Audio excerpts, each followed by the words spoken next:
Hey, good morning, friends.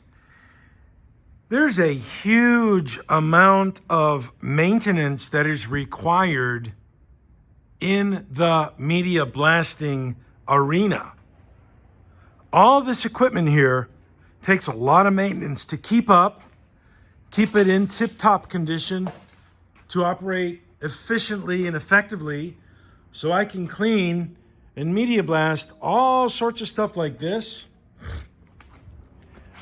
Like all these car parts and various other items.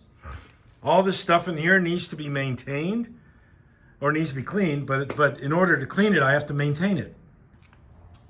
Now, let me just go over a couple things with you that I've done over the past week and a half, because it's precluded me from doing any work on the Jeep, which it is what it is. I have to get, this is my number one priority, the media blasting system. This stuff has to be fully maintained, and it needed everything. Everything needed to be replaced and reconditioned. The new glass right there. I put a new nozzle on here. They do wear out. It's just the reality of it. All this kind of stuff in here, you know, the rubber floor, the rubber walls.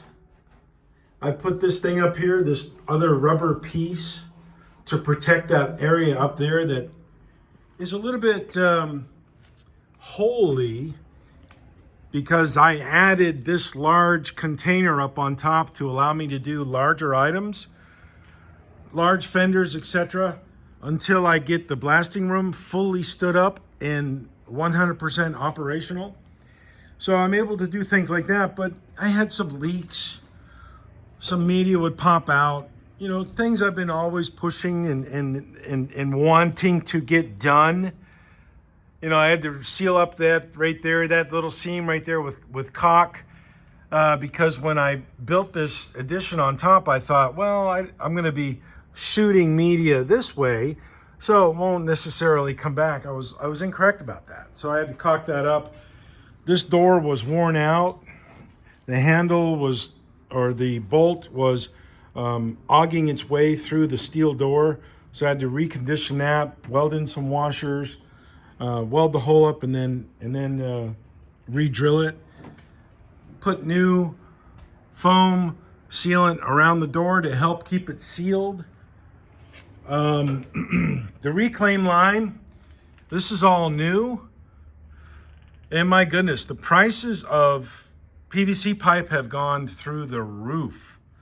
Absolutely insane. I put a clean out port right here to catch any larger debris here before it goes into the screen here, and it, you know, so it doesn't fall down in the bottom. Yesterday at Lowe's, when I went to buy the piping and the connectors, it was cheaper to buy a 10-foot section for $40 versus a 5-foot section for $35. So that's a no-brainer. Good for Lowe's for making so much money. This is like one of the old, this is the old reclaim pipe. You can see there's been a lot of duct tape applied just as a stopgap measure to keep this thing from leaking. But they always leak, they always break down right here in these joint areas. And this will wear out too. This area right here will be the first to wear. Just, I know this from experience. Coming up here at a 90-degree bend, there'll be a lot of turbulence. There won't be much wear in a 90-degree area. It'll slightly wear here. It'll very much wear right here, very fast. So I've got some room here to accommodate that replacement when that does. And I might even put a flexible hose in there. I'm not quite sure yet. This valve right here needs to be some new O-rings put in, which I will do. This filter here needs to be blown down, which I will do. But the biggest thing that I just finished was dumping the dust collector. All the dust in there, the bags were clean.